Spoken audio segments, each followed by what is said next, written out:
Hello guys, എല്ലാവർക്കും സുഖമല്ലേ? ഞാനും ഇവിടെ സുഖമായിട്ടിരിക്കുന്നു.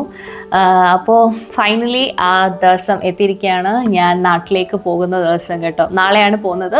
നാളെ 9:30 കേട്ടോ ഫ്ലൈറ്റ്. അപ്പോൾ ഏർലി മോർണിംഗ് ഇവിടുന്ന് ഇറങ്ങണം. ഒരു 3 മണിക്കൂർ മുന്നേ എങ്കിലും അവിടെ എത്തണമല്ലോ. അപ്പോൾ എൻ്റെ പാക്കിംഗ് എന്തായാലും കംപ്ലീറ്റ് ആയിട്ടുണ്ട് ഓൾമോസ്റ്റ്. പിന്നെ രാവിലെ എടുത്ത് വെക്കേണ്ട കുറച്ച് സാധനങ്ങളുണ്ട് കേട്ടോ. പിന്നെ ഇതൊക്കെ ഒന്ന് പെട്ടിയൊക്കെ ഒന്ന് ക്ലോസ് ചെയ്ത് ഇനി ഇതിൻ്റെ വെയിറ്റൊക്കെ നോക്കി എന്തെങ്കിലും കൂടുതലും കുറവുണ്ടെങ്കിൽ അങ്ങോട്ടും ഇങ്ങോട്ടൊക്കെ മാറ്റി ബാക്കി പരിപാടികൾ ചെയ്യണം. അപ്പോൾ ഈ വീഡിയോ എൻ്റെ സിഡ്നി ടു ഇന്ത്യ വ്ളോഗാണ് കേട്ടോ. So welcome to simply Gopika's YouTube channel. എനിക്കില്ലേ ആക്ച്വലി നല്ല രീതിക്ക് ട്രാവൽ ആങ്സൈറ്റി ഉള്ള ഒരാളാണ് കേട്ടോ. ഭയങ്കര ടെൻഷനാണ് കേട്ടോ. എനിക്ക് നാട്ടിൽ പോകുന്ന എക്സൈറ്റ്മെൻറ്റിനേക്കാൾ കൂടുതലും എനിക്ക് ടെൻഷനാണ്. അത് എടുത്തോ ഇതെടുത്തോ അല്ലെങ്കിൽ ഇങ്ങനെ സംഭവിച്ചാൽ എന്താവും, അങ്ങനെ കുറേ എന്തെങ്കിലുമൊക്കെ ഇങ്ങനെ ആലോചിച്ചുകൊണ്ടിരിക്കും. ഒരു 2-3 പോകുന്നതിൻ്റെ എവിടെ പോയാലും, അപ്പോൾ ഒറ്റയ്ക്ക് ട്രാവൽ ചെയ്താലും ആരുടെയെങ്കിലും കൂടെ ട്രാവൽ ചെയ്താലും എനിക്ക് പ്രശ്നമുണ്ട് കേട്ടോ. അപ്പോൾ ഞാൻ ഇങ്ങനെ ആലോചിച്ചുകൊണ്ടിരിക്കും, അതെടുത്തോ ഇതെടുത്തോ. പിന്നെ മൈൻഡ് ഇങ്ങനെ ഭയങ്കര ഡിസ്റ്റർബ്ഡ് ആയിരിക്കും പോകുന്നതിൻ്റെ 2-3 ദിവസം. അത് എപ്പോഴും ഉണ്ടാവും ആ ഒരു ആങ്സൈറ്റി. നിങ്ങൾക്കൊക്കെ അങ്ങനെ ഉണ്ടാവുമോ? കറക്റ്റ് 30 kg ആണ് വന്നിട്ടുള്ളത്. ഇനി അവിടെ ചെല്ലുമ്പം ഇത് കൂടുകയോ കുറയോ എന്നൊന്നും അറിയത്തില്ല. ഇൻ കേസ് കൂടുകയാണെങ്കിൽ എന്തെങ്കിലുമൊക്കെ ഐറ്റംസ് ഞാൻ എൻ്റെ മറ്റേ കൂട്ടത്തിൽ കൊണ്ടുവന്ന ബാഗിൽ ആക്കേണ്ടി വരും. അപ്പോൾ അതൊക്കെ ഞാനിങ്ങനെ പ്ലാൻ ചെയ്യും കേട്ടോ. അപ്പോൾ അതാണ് എൻ്റെ മൈൻഡ് ഇങ്ങനെ ഡിസ്റ്റർബ്ഡ് ആയിട്ടിരിക്കുന്നത്. അങ്ങനെ ആകുമ്പോൾ ഇങ്ങനെ ചെയ്യണം, ഇങ്ങനെ ആകുമ്പോൾ എങ്ങനെ ചെയ്യണം, അങ്ങനെ ഞാനിങ്ങനെ ആലോചിച്ചുകൊണ്ടിരിക്കും കേട്ടോ. It's killing. ഈ ബാഗിലും കുറച്ച് ഐറ്റംസ് ഉണ്ട്, അധികം ഒന്നും എടുത്തില്ല. എൻ്റെ ട്രൈപോഡൊക്കെ എടുത്ത് വെക്കണം. പിന്നെ ഇതിൽ ഞാൻ എമർജൻസി ക്ലോത്ത്സ് ആണ് കേട്ടോ വെക്കുന്നത്. ഞാൻ പണ്ട് ഈ സ്വഭാവം എനിക്കില്ലായിരുന്നു. ഇങ്ങനെ ട്രാവൽ ചെയ്യുമ്പം എൻ്റെ കയ്യിൽ ഡ്രസ്സൊന്നും വെക്കത്തില്ലായിരുന്നു കേട്ടോ. പക്ഷേ എനിക്കൊന്ന് കഴിഞ്ഞ പ്രാവശ്യം ഞാൻ നാട്ടിലോട്ട് പോകുന്ന സമയത്ത് എമർജൻസി ലാൻഡിങ് ഒക്കെ ഉണ്ടായിരുന്നു. അങ്ങനെ ലേറ്റായി. അപ്പം ഫ്ലൈറ്റ് ബാംഗ്ലൂരിൽ നിന്ന് കൊച്ചിയിലോട്ടുള്ള ഫ്ലൈറ്റ് പിറ്റേ ദിവസമായി കേട്ടോ. അപ്പം അവർ തന്നെ ഒരു ഹോട്ടൽ റൂമൊക്കെ അറേഞ്ച് ചെയ്തിരുന്നു. പക്ഷേ എൻ്റെ കയ്യിൽ മാറാനൊരു തുണി പോലും ഇല്ലായിരുന്നു കേട്ടോ. അത് കാരണം പെട്ടി ഇട്ടിട്ടില്ലായിരുന്നല്ലോ. അന്ന് ഞാൻ ഡിസൈഡ് ചെയ്തു, ഇനി ഞാൻ എപ്പം ട്രാവൽ ചെയ്താലും എൻ്റെ കയ്യിൽ ഒരു എമർജൻസി ക്ലോത്ത് വെച്ചിരിക്കും എന്നുള്ളത്. ഒരു പെയർ ഓഫ് വീട്ടിലിടാനും പിന്നെ പുറത്ത് ഇടുന്ന ഡ്രസ്സും ഞാൻ എടുത്ത് വെക്കും കേട്ടോ. അതാകുമ്പം ടെൻഷൻ ഇല്ലല്ലോ. അങ്ങനെ അത് ആ ഒരു എക്സ്പീരിയൻസ് എനിക്കൊരു പാഠം തന്നായിരുന്നു കേട്ടോ.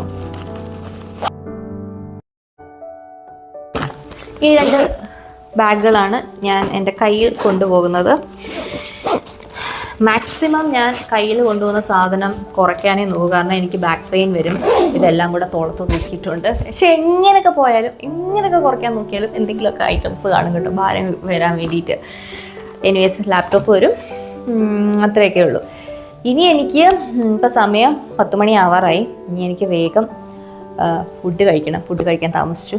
ഫുഡ് കഴിക്കണം, കിടന്നുറങ്ങാൻ ശ്രമിക്കണം. രാവിലെ എഴുന്നേക്കണ്ടേ അല്ലേ? സോ നാളെ രാവിലെ കാണാം. Good morning guys.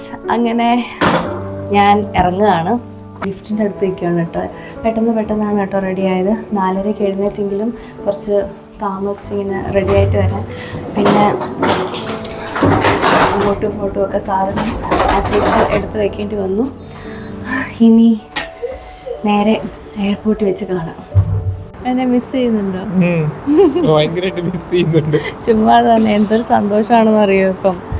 കാരണം ഞാൻ ഒരു റെസ്ട്രിക്ഷൻസും ഇല്ല, ഫ്രീഡം. പുറത്ത് അത്യാവശ്യം നല്ല തണുപ്പുണ്ടല്ലേ, മഴയുണ്ട്. ഞാൻ പോകുന്നത് കൊണ്ടാണെന്ന് തോന്നുന്നു സിഡ്നിക്ക് ഭയങ്കര സങ്കടമായിട്ട് 2 ദിവസമായിട്ട് കണ്ടിന്യൂസ് മഴയായിരുന്നു. അത് കാരണം അതിൻ്റെ ഭാഗമായിട്ട് നല്ല തണുപ്പുമായി.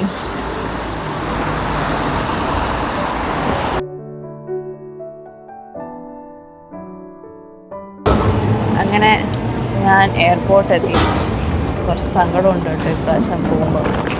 നിങ്ങൾക്ക് സങ്കടമൊന്നും ഇല്ലെന്ന് എനിക്കറിയാം, പക്ഷേ എനിക്ക് നല്ല സങ്കടമുണ്ട്. അപ്പം ശരി, മിസ് ചെയ്യും.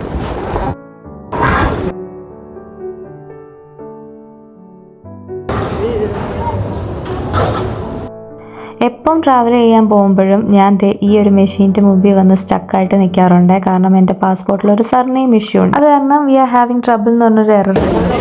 സോ ഞാൻ ഇവിടെ പോസ്റ്റാണ് കേട്ടോ, എപ്പോഴും ഇവിടെ ഇങ്ങനെ സ്റ്റക്കായിട്ട് നിൽക്കേണ്ടി വരും എൻ്റെ സർനെയിമിൻ്റെ ഒരു ഇഷ്യൂ ഉണ്ടായതുകൊണ്ട്. സോ അല്ലെങ്കിൽ സിമ്പിളായിട്ട് ഈ ഒരു മെഷീനിൽ നമ്മുടെ പാസ്പോർട്ട് സ്കാൻ ചെയ്ത് കഴിഞ്ഞാൽ ബോർഡിംഗ് പാസൊക്കെ കിട്ടും, ടാഗും എല്ലാം കിട്ടും കേട്ടോ. അതൊക്കെ ഒട്ടിച്ചങ്ങ് ബാഗിൽ ഡ്രോപ്പ് ചെയ്താൽ മാത്രം മതി. എനിക്ക് പറ്റില്ല. അങ്ങനെ ഓൾമോസ്റ്റ് എല്ലാം കംപ്ലീറ്റ് ആയി. ഇനി സെക്യൂരിറ്റി ചെക്കിങ്ങിലേക്ക് പോവാണ് കേട്ടോ. അങ്ങനെ ഇമിഗ്രേഷൻ പ്രോസസ്സൊക്കെ കഴിഞ്ഞു. 8:45 കേട്ടോ എൻ്റെ ബോർഡിംഗ് ടൈം. ഇപ്പോൾ സമയം 7:30 ആയി. അപ്പോൾ ഇനി പ്രത്യേകിച്ചൊന്നുമില്ല, അങ്ങോട്ടും ഇങ്ങോട്ടും ഒക്കെ നടക്കണം, അത്രയേ ഉള്ളൂ കേട്ടോ. ഞാൻ ഗേറ്റിൻ്റെ അടുത്ത് പോയില്ല, അങ്ങോട്ട് പോവുകയാണേ. എൻ്റെ ഫേവറേറ്റ് റെസ്റ്റോറൻറ്റ് പാപ്പാറച്ചി. അങ്ങനെ ഞാൻ ബോർഡിംഗ് ഗേറ്റിലെത്തി. ഇനി ഒരു മണിക്കൂർ ഇവിടെ ഇരിക്കണം. ഞാൻ കാണുന്ന വ്യൂ എന്താണെന്ന് കാണിച്ചു തരട്ടെ. ഞാൻ ആ കാണുന്ന എയർലൈൻസിലാണ് കേട്ടോ പോകുന്നത്, ക്വാണ്ടസ് എയർലൈൻസ്. ഞാനിൻ്റെ വെയിറ്റ് കുറയ്ക്കാൻ വേണ്ടിയിട്ട് എൻ്റെ ബാഗിൽ വളരെ കുറച്ച് സാധനമായിരുന്നു ഞാൻ വിചാരിച്ചിരുന്നത്. പക്ഷേ എൻ്റെ ട്രൈപോഡ് ഈ ബാഗിൽ കൊള്ളുന്നുണ്ടായിരുന്നില്ല. അതായത് ട്രൈപോഡ് എടുത്ത് പെട്ടിയിലും വെക്കേണ്ടി വന്നു. ആൻഡ് പെട്ടിയിലുള്ള സാധനമൊക്കെ കുറേ എടുത്ത് എൻ്റെ ബാഗിലും വെച്ചിട്ടു. അപ്പോൾ ഭയങ്കര ഭാരം. എപ്പോൾ ഞാൻ എയർപോർട്ടിൽ വന്നാലും അവിടുത്തെ ടോയ്ലറ്റിൽ കയറിയിട്ട് ഞാൻ ഇങ്ങനെ വലിയൊരു കണ്ണാടിയുടെ മുന്നിൽ ഇങ്ങനെ ഫിച്ചൊക്കെ ചെയ്യാറുണ്ട്. ബോർഡിങ് തുടങ്ങിയിട്ടുണ്ട്. ഭയങ്കര താമസിച്ചിട്ട് 9:30 ഫ്ലൈറ്റ് എടുക്കേണ്ടിയായിരുന്നു. 9:30 ആയിട്ട് ബോർഡിങ് തുടങ്ങിയപ്പോൾ ഫൈനലി ബോർഡഡായി. ഇനി ഫ്ലൈറ്റിലോട്ട് കയറുകയാണ് കേട്ടോ. എനിക്ക് എത്ര കണ്ടാലും മതി വരാത്ത രണ്ട് കാര്യമാണ് ടേക്ക് ഓഫും ലാൻഡിങ്ങും. അതുകൊണ്ട് ഞാൻ ഇപ്പോഴും പ്രിഫർ ചെയ്യുന്നത് വിൻഡോ സീറ്റാണ്. അതുകൊണ്ട് ഇപ്രാവശ്യവും ഞാൻ വിൻഡോ സീറ്റ് തന്നെയാണ് കേട്ടോ എടുത്തത്. കാര്യം വാഷ്റൂമിൽ പോകാൻ ഒരല്പം ബുദ്ധിമുട്ടൊക്കെ ആണെങ്കിലും ഞാൻ ഇത് തന്നെയാണ് കേട്ടോ പ്രിഫർ ചെയ്യുന്നത്. സിഡ്നിയിൽ നിന്ന് ടേക്ക് ഓഫ് ആയിട്ടുണ്ട്. സിഡ്നിനെ സ്കൈ വ്യൂവിൽ ഇങ്ങനെയാണ് കേട്ടോ കാണുന്നത്. നല്ല ഭംഗിയില്ലേ?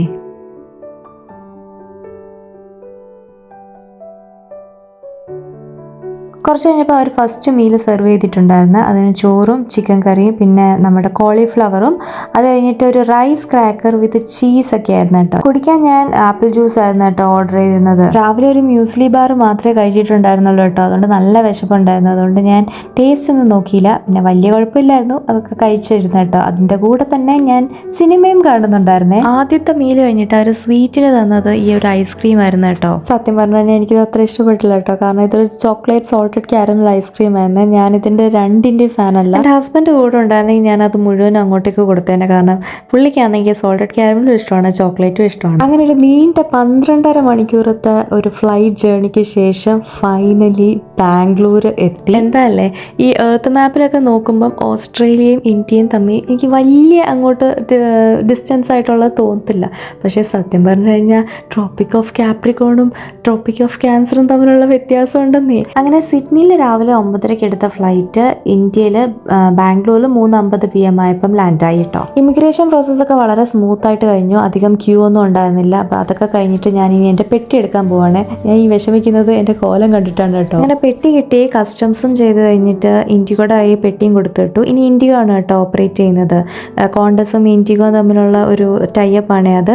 അതിന് വേണ്ടിയിട്ട് ഇനി ടെർമിനൽ 1 പോകണം. അതിന് ഷട്ടിൽ ബസ്സിലൂടെയാണ് കേട്ടോ പോകുന്നത്. ഒരു 15 മിനിറ്റ്സ് കൊണ്ട് ടെർമിനൽ 1 എത്തുവേ. അങ്ങനെ ഞാൻ ഫൈനലി ബാംഗ്ലൂർ എയർപോർട്ടിൽ ലാൻഡ് ചെയ്തു. സെക്യൂരിറ്റി ചെക്കിൻ കഴിഞ്ഞു, ഇമിഗ്രേഷൻ എല്ലാം കഴിഞ്ഞു. ടെർമിനൽ 1 വന്നിരിക്കുകയാണ് കേട്ടോ. എൻ്റെ കൂടെ ഒരു 2 പേരെയും കൂടെ ഞാൻ പരിചയപ്പെട്ടു. മലയാളികളാണ്. എൻ്റെ കൂട്ടത്തിൽ ഒരു അങ്കിൾ ഉണ്ടായിരുന്നു, പുള്ളിക്കാരൻ മലയാളിയായിരുന്നു. അപ്പോൾ ഞാൻ ത്രോട്ട് സംസാരിച്ചുകൊണ്ട് വരുമായിരുന്നു. അത് കഴിഞ്ഞിട്ട് ബാംഗ്ലൂർ എയർപോർട്ടിൽ വെച്ചൊരു കുട്ടിയും കൂടെ പരിചയപ്പെട്ടു കേട്ടോ. അപ്പോൾ ഞങ്ങളൊക്കെ സംസാരിച്ചായിരുന്നു വന്നത്. അപ്പോൾ എല്ലാം സ്മൂത്തായിട്ട് അങ്ങ് കഴിഞ്ഞു. ഞാൻ ഒറ്റയ്ക്കാവുമല്ലോ എന്നുള്ളൊരു പേടി എനിക്കുണ്ടായിരുന്നു. ആ കുട്ടി വന്നതുകൊണ്ട് എല്ലാം സ്മൂത്തായിട്ട് കഴിഞ്ഞു കേട്ടോ. ഞാൻ പറ്റുമെങ്കിൽ വീഡിയോയിൽ ഉൾപ്പെടുത്താൻ നോക്കാമേ കുട്ടീനെ. അപ്പം ഇതാണ് ദിൽന. ഹായ് പറയൂ. ഹായ്, ഞങ്ങള് സിഡ്നിയിൽ വെച്ച് ഇങ്ങനെ ഒന്ന് ഹായ് പറഞ്ഞിരുന്നു, ഒന്ന് ചിരിച്ചിരുന്നു. പിന്നെ ഇവിടെ ബാംഗ്ലൂർ വെച്ചിട്ടാണ് ഒന്ന് കമ്പനി ആയതല്ലേ? അതെ. നില്ല ഭയങ്കര എക്സ്ട്രോവേർട്ടാന്ന് തോന്നുന്നു. ആണല്ലേ? ഞാൻ ഇച്ചിരി ഇൻട്രോവേർട്ടാണ്. അപ്പം ഭയങ്കര എക്സ്ട്രോവേർട്ട് ആയി അഡോപ്റ്റ് ചെയ്തു. ഇൻട്രോവേർട്ട് ആയിക്കൊണ്ടിരിക്കുന്നു. ആണല്ലേ? അപ്പോൾ പഠിക്കുകയാണ് കേട്ടോ. ബിടെക് കഴിഞ്ഞിട്ട് മാസ്റ്റേഴ്സ് എടുക്കാൻ വേണ്ടിയിട്ട് സിഡ്നിയിൽ വന്നതാണ്. കഴിഞ്ഞു. ബ്രേക്ക് എടുത്തിട്ട് പോയിട്ട് ജോലി അന്വേഷിക്കണം. അതാണ് ഇപ്പോഴത്തെ പ്ലാൻ. ഞാൻ 1.5 മാസം നാട്ടിലുണ്ടാവും. ഞാൻ 3 മാസം നാട്ടിലുണ്ടാവും. കുറച്ച് ലോങ് ആണ്. കുറച്ച് പരിപാടികളുണ്ട് നാട്ടിൽ. അതുകൊണ്ട് ഞാൻ 3 മാസം നാട്ടിലൊക്കെ ഉണ്ടാവും. ഇനി ബോർഡിംഗ് ഒക്കെ കംപ്ലീറ്റ് ചെയ്തു. സെക്യൂരിറ്റി ഒക്കെ കംപ്ലീറ്റ് ചെയ്തു. ഇനി ബോർഡിംഗ് 6 മണിക്ക് തുടങ്ങും. അരമണിക്കൂറും കൂടെ ഉള്ളൂ അല്ലേ? എല്ലാം പെട്ടെന്ന് കഴിഞ്ഞു. എന്തായാലും ലെയർ കുറവായിരുന്നു. എനിക്ക് ആക്ച്വലി പേടിയുണ്ടായിരുന്നു T2 T1 പോകാൻ ആരെങ്കിലും ഉണ്ടായിരുന്നെങ്കിൽ എന്നൊരു പേടിയുണ്ടായിരുന്നു. പക്ഷെ ഞാൻ അങ്ങോട്ട് കയറി വരുന്നുണ്ട്, നമുക്ക് പോകാമെന്ന് പറഞ്ഞു. ഇപ്പം എൻ്റെ ടെൻഷൻ എന്താണോ, ഞാൻ എടുത്ത പെട്ടി അത് മാറിപ്പോയോ എന്നുള്ളതാണ്. എനിക്ക് എപ്പോഴും ഇങ്ങനെയാണ്. എനിക്ക് ട്രാവൽ ആങ്സൈറ്റി ഇച്ചിരി കൂടുതലുണ്ടോ? ട്രാവൽ ആങ്സൈറ്റി ഉണ്ടെന്ന് എനിക്ക് തോന്നുന്നു. ഉണ്ട്. മോക്കുണ്ടോ? ഇല്ലല്ലേ? അതുകൊണ്ട് എനിക്ക് നല്ല ആങ്സൈറ്റി ഉണ്ട്. ഞാൻ ഇടയ്ക്കിടയ്ക്ക് ആരെങ്കിലും ഒരു പരിചയപ്പെടും, ഞാൻ ഓക്കെ ആ ഫ്ലോയ്ക്ക് പൊക്കോളൂ അല്ലേ? എനിവേസ് ശരി. ഞങ്ങള് ഫ്ലൈറ്റിൽ കയറുകയാണ്. ബോർഡിംഗ് ആയി. കുറച്ച് ലേറ്റായി അല്ലേ?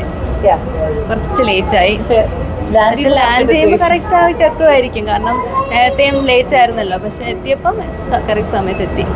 ഇൻഡിഗോ എൻ്റെ മനസ്സറിഞ്ഞ് എനിക്ക് വിൻഡോ സീറ്റ് തന്നിട്ടുണ്ട് കേട്ടോ. അതിൻ്റെ സന്തോഷമാണ് എൻ്റെ മുഖത്ത്. അങ്ങനെ ബാംഗ്ലൂരിൽ നിന്ന് ഒരു 7 മണിയായപ്പം ടേക്ക് ഓഫ് ആയി. ഇതാണ് കേട്ടോ ബാംഗ്ലൂരിൻ്റെ ഒരു sky view.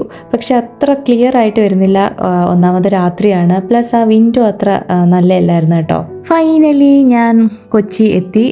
Kochi international airport കണ്ടപ്പോൾ ഒരു വല്ലാത്തൊരു സന്തോഷം കേട്ടോ. ഇനി ഞാൻ നേരെ പോകുന്നത് എൻ്റെ ഹസ്ബൻഡിൻ്റെ വീട്ടിലേക്കാണ്. ഒരാഴ്ച അവിടെ കാണും. ചേർത്തലയാണ് ഹസ്ബൻഡിൻ്റെ വീട്. അച്ഛൻ വിളിക്കാൻ വരാമെന്ന് പറഞ്ഞിട്ടുണ്ട്. എയർപോർട്ടിൽ നിന്ന് ഒരു 1.5 മണിക്കൂർ ട്രാവൽ കഴിഞ്ഞാൽ വീടെത്തുന്നതായിരിക്കും ഞാൻ. ഫൈനലി വീടെത്തിയിരിക്കുകയാണ്. ഈ അലമാരയിലെ ഈ കാട്ടിക്കൂട്ടലൊക്കെ എൻ്റെ ഹസ്ബൻഡിൻ്റെ ആണ് കേട്ടോ. പുള്ളിക്കാരൻ്റെ ആയിരുന്നല്ലോ ഈ മുറി. അപ്പോൾ ഇങ്ങനെയൊക്കെയുള്ള കാര്യങ്ങൾ ചെയ്തു വെച്ചിരിക്കുന്നതൊക്കെ എൻ്റെ ഹസ്ബൻഡാണ്. അങ്ങനെ സമയം ഇപ്പോൾ 11 മണിയായി. ഇപ്പോഴാണ് കേട്ടോ വീട്ടിലെത്തിയത്. നല്ല ക്ഷീണം. ഇനി ഒന്ന് കുളിക്കണം, കിടന്നുറങ്ങണം, അത്രയേ ഉള്ളൂ. ഇനി ഞാൻ നാട്ടിൽ ഒരു 3 മാസം കാണും. അപ്പോൾ ഇനി ഇവിടുത്തെ വിശേഷങ്ങളായിരിക്കും കേട്ടോ ഞാൻ വ്ളോഗിലൂടെ കാണിക്കുന്നത്. ഈ വീഡിയോ ഞാനിവിടെ നിർത്തുകയാണ്. So if you like this video, please like, comment and subscribe to my channel. See you in my next vlog. Till then, ta-ta!